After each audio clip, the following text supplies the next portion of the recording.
Hello बालक, कैसे हैं? आई होप आप सभी लोग बढ़िया होंगे। तो आइए आज की वीडियो में लाए हैं हम लोग रेडियो एक्टिविटी पार्ट 2। हम लोग इससे पहले बात किए थे रेडियो एक्टिविटी का पार्ट 1, जिसमें हम लोगों ने देखा था रदरफोर्ड ने किस तरह से एक्सपेरिमेंट दिया था और किस तरीके से किस प्रकार से अल्फा बीटा और गामा का प्रोडक्शन के बारे में समझाया था। साथ ही हम लोगों ने ये देखा था कि अल्फा बीटा गामा में क्या डिस्टिंक्शन है, क्या डिफरेंस है। वो तीनों में हम लोग डिफरेंस को भी बात किए थे। और हम लोगों ने साथ में फिर यहाँ ये देखे थे कि वो प्रोसेस क्या होता है, रेडियो एक्टिविटी क्या होता है। आइए इस वीडियो में हम लोग आगे बढ़ते हैं, एक डेरिवेशन लाएंगे। इस डेरिवेशन जो है कि बोर्ड के लिए 12th बोर्ड के लिए बहुत ही इंपॉर्टेंट होंगे और इसी डेरिवेशन के जरिए हम लोग क्या करेंगे, न्यूमेरिकल्स बनाएंगे। इस वीडियो में पढ़ने से पहले, स्टार्ट करने से पहले कुछ बातें, हम पॉइंट्स है उसे हम क्लियर कर देना चाहते हैं। एक्चुअली एक केमिस्ट्री में फिजिकल केमिस्ट्री का चैप्टर है केमिकल काइनेटिक्स 12th का, और 11th का है केमिकल इक्विलिब्रियम। तो जो बच्चों के पास केमिकल इक्विलिब्रियम और केमिकल काइनेटिक्स का अच्छा ज्ञान होगा वो इसके बारे में बढ़िया से जानेंगे, समझ में आएगा बहुत अच्छे से। अगर ना भी है तो कोई बात नहीं, आइए देखिए यहाँ बताते हैं किस तरह से होगा। तो वहां पर हम लोग पढ़ते थे केमिस्ट्री में हम लोग पढ़ते थे केमिकल काइनेटिक्स में order of reaction, first order of reaction, second order of reaction में भी आगे भी बढ़ सकता है। थर्ड ऑर्डर ऑफ रिएक्शन भी हम लोग चाहे तो कर सकते हैं। हाफ ऑर्डर ऑफ रिएक्शन होता था, अलग अलग प्रकार के ऑर्डर ऑफ रिएक्शन होते थे। But nuclear physics in which radio activity only follow the first order of chemical kinetics. Chemical kinetics के सिर्फ और सिर्फ प्रथम कोटि की अभिक्रिया को ही फॉलो करता है सारे के सारे न्यूक्लियर फिजिक्स का रिएक्शन, रेडियो एक्टिविटी का रिएक्शन। तो देखते हैं, तो chemical kinetics, first order of chemical kinetics में हम लोगों को क्या जानने के लिए मिला था, तो वहां पर एक हम लोगों को फॉर्मूला जानने के लिए मिला था। वो फॉर्मूला देखते हैं, यहाँ पर है। सबसे पहले कुछ पॉइंट्स हैं, इस पॉइंट्स के बारे में पहले क्लियर कर लेते हैं। हम लोग सीक्वेंसली ढंग से आगे बढ़ते चलेंगे धीरे धीरे। तो आइए सबसे पहले बात करता है कि क्या होता है रेडियो एक्टिव डीके या रेडियो एक्टिव डिसइंटीग्रेशन क्या होता है। इसे हम लोग हिंदी में बोलते हैं रेडियो सक्रिय क्षय या विघटन। रेडियो सक्रिय विघटन या क्षय या रेडियो एक्टिव डीके क्या होता है, तो नोट डाउन करिएगा, मैं बोल देता हूं। रेडियो एक्टिव डीके एक ऐसी प्रक्रिया है, रेडियो सक्रिय क्षय एक ऐसी प्रक्रिया है जिसमें रेडियो एक्टिव तत्व से अल्फा बीटा के साथ गामा रेंज का भी उत्पत्ति होती है, जिससे एक पदार्थ दूसरे पदार्थ में बदल जाती है, क्योंकि उसके परमाणु संख्या और परमाणु द्रव्यमान में वेरिएशन आ जाते हैं, बदलाव आ जाते हैं। इसी घटना को, इसी प्रक्रिया को बोला जाता है रेडियो सक्रिय क्षय या रेडियो सक्रिय विघटन या रेडियो एक्टिवता विघटन बोले जा सकते हैं। कोई भी नाम बोल सकते हैं हम लोग। इंग्लिश में क्या बोलेंगे it is the spontaneous process in which alpha, beta and gamma rays are emitted from a radioactive substance, and that radioactive substance converted into another substance and lastly goes to in the form of lead, because their atomic mass and atomic number get differ in another form, that is called radioactive decay या radioactive disintegration। ये बात होती है। तो alpha beta gamma तो निकल गया था, पिछले वाले प्रोसेस में ही हम लोग पढ़ लिए थे, पिछले वाले वीडियो में ही पढ़ लिए थे, जो रदरफोर्ड का एक्सपेरिमेंट था। ये पूछे जा सकते हैं बोर्ड में, इसीलिए इसे मैंने डिफाइन करवा दिया। अब बात क्या है, अब आगे हम लोग बढ़ते हैं। रेट ऑफ डिसइंटीग्रेशन क्या होता है, रेट ऑफ डिसइंटीग्रेशन। डिसइंटीग्रेशन का मतलब है, आपको केमिस्ट्री अगर इस चैप्टर को पढ़ रहे हैं तो केमिस्ट्री का फिजिकल केमिस्ट्री जो होता है केमिकल काइनेटिक्स, उसको साथ में लेकर चलना पड़ेगा। First order of chemical kinetics, उसमें हम लोग क्या पढ़े थे, उसमें हम लोग पढ़े थे कि रेट ऑफ रिएक्शन होता था, और यहाँ पर क्या है, रेट ऑफ डिसइंटीग्रेशन। वहां था रेट ऑफ रिएक्शन अभिक्रिया की दर, यहाँ पर है रेट ऑफ डिसइंटीग्रेशन क्षय होने की दर। वहां पर था कि अभिक्रिया रिएक्टेंट यानी कि हम लोग बोलते थे अभिकारक धीरे धीरे धीरे धीरे धीरे वो घटता था और प्रोडक्ट धीरे धीरे धीरे धीरे बढ़ता था। यहां पर क्या होगा कि शुरुआत में परमाणुओं की संख्या या एटमों की संख्या या बोल सकते हैं तत्व की संख्या, जो सब्सटेंस रेडियो एक्टिव उसकी ज्यादा होगी संख्या, और धीरे धीरे वो क्षय होते जाएगा और लास्टली वो उसकी संख्या, उसमें उपस्थित परमाणुओं की संख्या क्या होते जाएंगे, कमते जाएंगे। क्यों? क्योंकि वहां से उत्सर्जन होगी अल्फा बीटा का। तो वहां भी हम लोग पढ़ते थे कि जो रेट होता था, रेट ऑफ रिएक्शन, वो नेगेटिव होता था इन केस ऑफ रिएक्टेंट, और रेट ऑफ रिएक्शन को हम लोग डिफाइन भी किए थे इन टर्म्स ऑफ रिएक्टेंट, अभिकारक के संदर्भ में। तो यहां पर भी रेट ऑफ डिसइंटीग्रेशन जो होगा वो निगेटिव होगा। कैसे, आइए समझते हैं। सबसे पहले रेट ऑफ डिसइंटीग्रेशन होता क्या है, तो हम लोग इसे डिफाइन कर सकते हैं, बोल सकते हैं the number of atoms disintegrated per second. The number of atoms disintegrated per second, यानी एक सेकंड में जितने परमाणुओं की क्षय होती है एक सेकंड में, उसे ही हम लोग बोलते हैं रेट ऑफ डिसइंटीग्रेशन। तो होता क्या है, हम लोग बोल सकते हैं कि रेट ऑफ डिसइंटीग्रेशन अगर मान लिया जाए कि लेट हम लोग मान लेते हैं, या पहले देख लेते हैं थोड़ा सा एक एग्जांपल के थ्रू कि कैसे अल्फा या बीटा निकलता है तो कोई एक तत्व दूसरे तत्व में परिवर्तित होता है। थोड़ा सा एक बात पर गौर करें।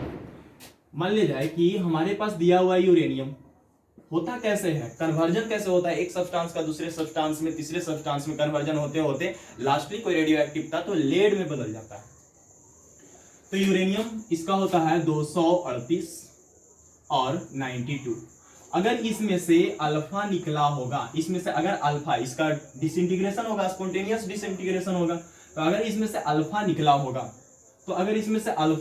होगा, मान लिया ऐसे कर दें कि अल्फा निकल रहा होगा, तो अल्फा अगर इसमें से निकला होगा तो ये कन्वर्ट हो जाएगा थोरियम में, और थोरियम का होता है परमाणु संख्या 234 और इसका होता है परमाणु द्रव्यमान 90। तो यहां पर हम लोग लिखेंगे कि यहां पर आ गया He+2 आयन निकला है, that is nothing equivalent to alpha. और यहां पर हम लोग क्या लिखेंगे 4। तो ऊपर में परमाणु संख्या को हम लोग लिए हैं, तो ऊपर में हम लोग लिख लेते हैं ये +2 वाला है, यानी कि ऊपर में हम लोगों के पास कितना है, तो परमाणु संख्या इसका कितना होता है हीलियम का, तो हम लोग दे सकते हैं हीलियम का परमाणु संख्या 4, परमाणु द्रव्यमान एटॉमिक वेट कितना 4। तो यहां पर क्या हुआ कि ये 238 से चला गया है 234 में, और ये 92 से चला गया है 90 में। तो यहां पर 4 से घटोत्तरी हुआ है परमाणु द्रव्यमान का, और परमाणु संख्या का 2 से घटा है। तो जिस किसी भी तत्व में अगर ऐसा देखा जाए कि परमाणु संख्या 2 से घट गए और परमाणु द्रव्यमान 4 से घट गया, तो हम बोलेंगे कि वहां पे हो ना हो अल्फा कण निकला है अभी, और जैसे ही अल्फा कण निकला यानी हीलियम के रूप में, तो हमारा यूरेनियम बदल गया थोरियम में। ऐसी धीरे धीरे और न्यूक्लियर रिएक्शन की तरह आगे की ओर बढ़ते जाएगा। आगे हम लोग और इसके ऊपर बात करेंगे the emission of alpha beta gamma की, कैसे इमिशन होती है अल्फा का, बीटा का, गामा का, और भी बहुत सारी बातों को देखेंगे। तो ये थोड़ा सा समझाने का प्रयास था, ऐसे ही होते चला जाता है आगे। फिर ये अगर अल्फा निकलेगा तो फिर ये 4 से घटेगा, फिर ये 2 से घटेगा, ऐसे ही धीरे धीरे सिक्वेंसली इतना जाते रहेगा जब तक कि ये लेड में परिवर्तित ना हो जाए। तो खैर इसकी बात को हम लोग हटाते हैं, हम लोग बातें करते हैं यहाँ पर जो दिया हुआ है वो बातें हम लोग करते हैं इस तरीके से। तो अभी हो क्या रहा था, शुरुआत में हमारे पास जो थे वो 92 थे यूरेनियम, और बदल गया अल्फा निकला, जैसे ही बदल गया 92 से 90 में, यानी घट रहा है धीरे धीरे। तो हम लोग बोल सकते हैं कि लेट, मान लेते हैं लेट एट t बराबर 0 सेकेंड। यदि टाइम 0 सेकंड है तो मान लिया जाए कि कोई तत्व में टोटल नंबर ऑफ एटम्स कितना है, मान लेते हैं n0। मान लिया कोई सब्सटेंस है रेडियो एक्टिव पदार्थ, तो उसमें परमाणुओं की संख्या होगी, यानी कि कणों की संख्या होगी, पार्टिकल्स की संख्या होगी, बोल सकते हैं। तो मान लिया कि शुरुआत के समय में हम लोग लिए किसी तत्व को, और उस तत्व में टोटल नंबर ऑफ एटम्स या टोटल नंबर ऑफ पार्टिकल्स कितना है एन नॉट, एन नॉट मान लिए, यानी कि और हम लोग दूसरा क्या करते हैं कि आफ्टर टाइम टी, तो आफ्टर टाइम बराबर टी सेकंड पर बात करते हैं, टी सेकंड के बाद, आफ्टर टाइम टी सेकंड, यानी ये टी इनिशियल है और इसको मान लेते हैं टी फाइनल। टी सेकंड के बाद हम लोग क्या लिखेंगे कि टोटल नंबर ऑफ एटम्स या बोल सकते हैं पार्टिकल्स, मान लिया पार्टिकल्स कितना बच रहा है, एन टी। एन टी क्या हो गया, तो हम लोग को सिंपल वे में एक चीज जानने के लिए मिल गया कि एन नॉट क्या हो गया, एन नॉट हो गया किसी रेडियो एक्टिव पदार्थ की शुरुआत में कणों की संख्या, और एन टी क्या हो गया, किसी रेडियो एक्टिव तत्व के टी समय बाद कितना संख्या बच रहा है।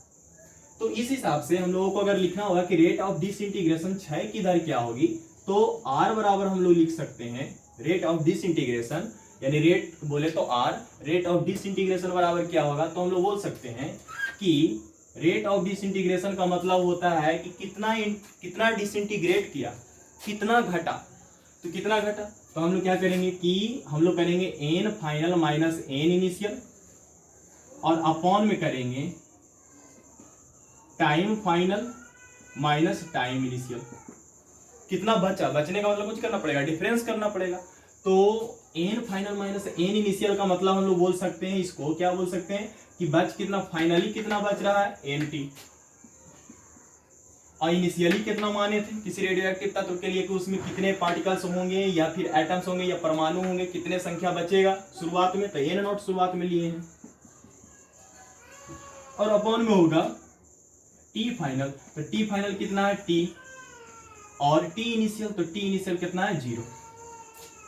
अब अगर हम लोग ऐसा मान लिए हैं, तो अब यहां पर अगर देखा जाए तो सोच के जरा बताइए कि शुरुआत में रेडियो एक्टिव पदार्थ में परमाणुओं की संख्या या कणों की संख्या बहुत ज्यादा होगी शुरुआत में, लेकिन धीरे धीरे वो डिसइंटीग्रेट कर रहा है, क्षय हो रहा है, तो क्षय हो रहा हो तो जाहिर सी बात है उसकी संख्या घटते जाएगी, तो लास्ट में चाहे 1 सेकंड भी बढ़ जाए या 10 सेकंड के बाद भी बात करें या 20 सेकंड के बाद भी बात करें, तो उस परमाणु, उस तत्व में, रेडियो एक्टिव पदार्थ में परमाणुओं की संख्या या पार्टिकलों की संख्या अब तो कम पड़ेगी, कम बचेगी।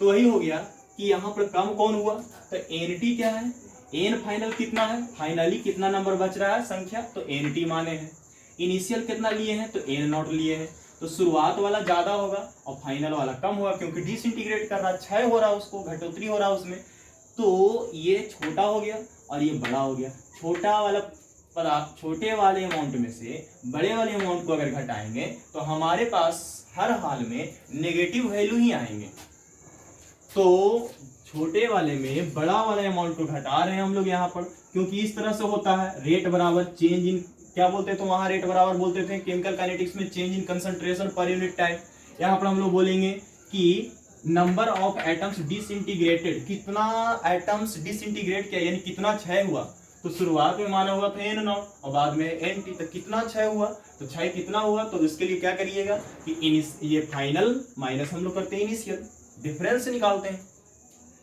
तो अंततः इसको हम लोग लिख सकते हैं डेल्टा, डेल्टा एन अपॉन में delta T, delta N upon में delta T, and that is equal to negative. क्यों इसलिए नेगेटिव होगा ये, क्योंकि ये वैल्यू नेगेटिव होगा, छोटे वाले में से हम बड़े वाले संख्या को घटा रहे हैं। टाइम तो नेगेटिव होता नहीं, टाइम चाहे पॉजिटिव, टाइम तो हर हाल में पॉजिटिव ही रहेगा नीचे में। तो इस तरह से हम लोग रेट ऑफ डिसइंटीग्रेशन के बातें कर सकते हैं कि रेट ऑफ डिसइंटीग्रेशन क्षय की दर क्या होती है, तो इस तरह से हम लोग लिख सकते हैं। अगर यहां तक कोई दिक्कत ना हो तो हम लोग अब इस बातों को आगे बढ़ाते हैं कि आखिर जितने भी रेडियो एक्टिव तत्व है वो किस प्रकार से कितना टाइम में कितना डिसइंटीग्रेट कर रहा होगा, उसके लिए एक खास नियम दिया गया कि दुनिया के सारे रेडियो एक्टिव तत्व एक खास नियम को पालन करते हैं, और उस नियम को बोला गया रदरफोर्ड और सॉडी का नियम। तो रदरफोर्ड और सॉडी का नियम क्या बोलता है, उसके मुताबिक हम लोग क्या करेंगे, डेरिवेशन को फाइंड आउट करेंगे। तो आइए यहां देखते हैं, हम लोग अगर देखते हैं कि क्वेश्चन डालते हैं, what is the law of Rutherford and सॉडी related to radioactive decay या डिसइंटीग्रेशन। बोल सकते हैं कि किसी रेडियो एक्टिव पदार्थ के क्षय होने के लिए रदरफोर्ड तथा सॉडी का नियम क्या है, पूछा जा सकता है। What is the law of Rutherford and Soddy related to radio active disintegration. Radio active disintegration से रिलेटेड रदरफोर्ड और सॉडी का नियम क्या होता है। तो ये नियम होता क्या है, पहले इसके बारे में हम लोग डिफाइन कर लेंगे होता क्या है। तो ये नियम कहता है, इसके अनुसार हम लोग लिख रहे हैं यहां पर कि बोल सकते हैं at any instant according to, लिख लीजिएगा सारे लोग, इसका मैं हिंदी भी बता दूंगा, वो भी लिख लेना है। अकॉर्डिंग टू रदरफोर्ड, आर से Rutherford, and Soddy, according to Rutherford and Soddy, only S लिखते हैं, काम चलेगा।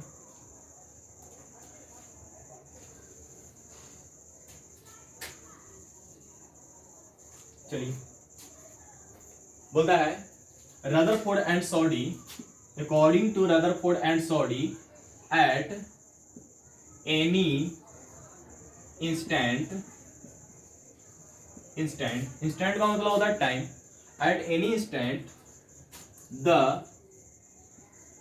Rate of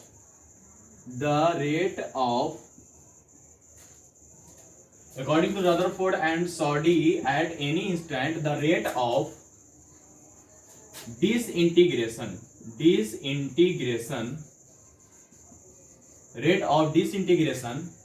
of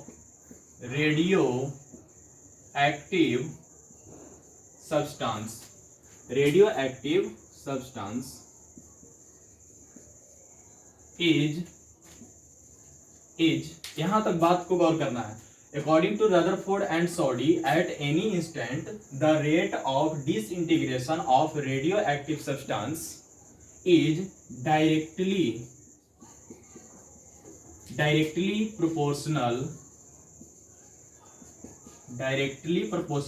to the number of atoms present at the instant। यही होता है रदरफोर्ड और सॉडी का नियम related to radio active decay से रिलेटेड रदरफोर्ड और सॉडी का नियम क्या पूछा जाएगा, बोर्ड में पूछे जा सकते हैं। तो हम लोग बोल सकते हैं कि देखिए, हम लोग इसे हिंदी में क्या बोल सकते हैं कि रदरफोर्ड और सॉडी के अनुसार क्या बोल सकते हैं, according to Rutherford and Soddy, Rutherford और सॉडी के अनुसार एट एनी इंस्टेंट, किसी समय the rate of disintegration of radio active substance, क्या बोल सकते हैं कि रेडियो एक्टिव पदार्थ के क्षय होने की दर कहता है eight any instant the rate of disintegration of radio active substance, किसी रेडियो एक्टिव पदार्थ की क्षय होने की दर, उसी समय बोल सकते हैं, उस रेडियो एक्टिव के उपस्थित परमाणुओं की संख्या के समानुपाती होती है। हिंदी में बोल सकते हैं, यानी हिंदी में हम लोग फिर से बोल ले रहे हैं, ध्यान दीजिएगा यहाँ पर। हम लोग बोल सकते हैं रदरफोर्ड और सॉडी के अनुसार किसी क्षण रेडियो एक्टिव पदार्थ के क्षय होने की दर उसी क्षण रेडियो एक्टिव पदार्थ में उपस्थित कुल परमाणुओं की संख्या के समानुपाती होती है। यानी दो बातें यहां से निकल करके आया, क्या आया, बोल सकते हैं रदरफोर्ड एंड सॉडी के अनुसार एट एनी इंस्टेंट, किसी समय पर, तो किसी समय की हमने बात कर लिया, यानी कि शुरुआत की बात नहीं कर रहे हैं, टाइम निकल गया, 1 सेकंड या 2 मिनट या 1 साल या 2 वर्ष, टाइम कुछ निकला, उसके बाद की बात कर रहे हैं। क्या बोला कि बोलता है instant the rate of disintegration. तो रेट ऑफ डिसइंटीग्रेशन कहाँ मिला हम लोगों को, रेट ऑफ डिसइंटीग्रेशन यहाँ है, और रेट ऑफ डिसइंटीग्रेशन बराबर कितना होता है, डेल्टा एन अपॉन में डेल्टा टी। इसको हम लोग कुछ दे सकते हैं, यानी कि यहाँ पर हम लोग माइनस भी दे सकते हैं। तो हम लोग बोल सकते हैं इसको कि रेट ऑफ डिसइंटीग्रेशन, यानी कि हम लोग बोल सकते हैं रेट डायरेक्टली प्रोपोर्शनल, बोल रहा है यहाँ पे डायरेक्टली प्रोपोर्शनल। तो डायरेक्टली प्रोपोर्शनल इतना बराबर आर, तो आर लिख दिए, या यहाँ पर मन था तो हम लोग ये भी लिख सकते थे। आर डायरेक्टली प्रोपोर्शनल क्या है, तो ये डायरेक्टली प्रोपोर्शनल है, बोलता है directly proportional to the number of atoms present at the instant. उसी समय उस तत्व में कितना परमाणु की संख्या अब बच रहा है, ये बात है। तो हम लोग बोल सकते हैं कि यहां पर कि उस समय कितना टाइम बच रहा, तो हम लोग क्या माने थे कि टी समय के बाद फाइनली कितना बचेगा, तो एन टी बचेगा। हम लोग माने थे कि एन टी बचना चाहिए, तो क्या लिख सकते हैं, एन टी, यानी कि हम लोग लिख सकते हैं यहां पर कि एन टी बचे हुए परमाणु की संख्या के समानुपाती होती है, यानी कि एन टी। एन टी क्या हुआ, टी समय के बाद कितने परमाणु बच रहे हैं किसी रेडियो एक्टिव तत्व में। यानी इस हिसाब से अब हम लोग यहाँ पर ये चीज लिख सकते हैं, क्या लिख सकते हैं, यहाँ पर लिख सकते हैं आर बराबर क्या दिया हुआ है हम लोगों के पास, माइनस डेल्टा एन अपॉन में delta T directly proportional to N T ले सकते हैं। अब हम लोग इस बात को आगे बढ़ते हैं लेकर के, तो यही बात को क्यों कौन बताएं, रदरफोर्ड और सॉडी। अब रदरफोर्ड सॉडी ये बात को बताने के बाद क्या बोलते हैं कि यहां पर अब हम लोग क्या करते हैं कि प्रोपोर्शनैलिटी हटती है। थोड़ा सा इसे अगर समझना है तो थोड़ा सा हम लोग केमिकल काइनेटिक्स वाले बात कर लेते हैं केमिकल काइनेटिक्स के लिए। तो देखिए यहाँ पर केमिकल काइनेटिक्स में क्या था, केमिस्ट्री वाले में हम लोग पढ़े थे कि rate is directly proportional to concentration, क्या पढ़े थे, concentration of reactant to the power n, ऐसा हम लोग पढ़े थे। तो इसमें क्या हुआ था तो कि इस रेट बराबर लिखते थे हम लोग माइनस डी ए अपॉन में डी टी, और बराबर यहां से प्रोपोर्शनैलिटी हटता था तो के आता था, और इनटू क्या बचता था R to the power N. और इसको अगर हम फर्स्ट ऑर्डर में जब डिस्कशन करते थे तो एन बराबर 1 डालते थे, यानी कि यहाँ पर इसको हटा करके एन डालते थे, तो हमारा सिर्फ इतना बचता था। अब इसी को हम लोग क्या करते थे, ये सांद्रण था, तो रेट ऑफ ये कंसंट्रेशन ऑफ रिएक्टेंट, और रिएक्टेंट के रूप में हम लोग अगर ए लिए थे रिएक्शन में तो हम लोग यहाँ पर लिख सकते हैं कितना ए। तो इसी फॉर्मेट को हमको लाना है यहाँ पर, तो क्या लिखेंगे यहाँ पर हम लोग लिखेंगे माइनस डेल्टा एन अपॉन में डेल्टा टी, प्रोपोर्शनैलिटी हटेगा तो एक बराबर कांस्टेंट बराबर आएगा, बराबर होगा लैम्डा इंटू एन टी बोल सकते हैं। यानी कि एन टी क्या बता रहा है, टी समय के बाद कितना परमाणुओं की संख्या उसमें बच रहा है। तो ये हो गया लैम्डा बराबर, तो लैम्डा को अब क्या बोला जाएगा, यहाँ पर एक नई रिलेशन निकल के आया कि लैम्डा क्या कहलाएगा, तो लैम्डा को हम लोग एक नाम देते हैं, इसको बोलते हैं क्षय नियतांक। लैम्डा को क्या बोला जाता है, क्षय नियतांक। तो लैम्डा को बोलते हैं हम लोग डीके कांस्टेंट, इसको हम लोग बोलते हैं क्षय नियतांक, क्षय नियतांक। ये हो गया, डीके कांस्टेंट बोलेंगे या तो इसको बोलेंगे क्षय नियतांक।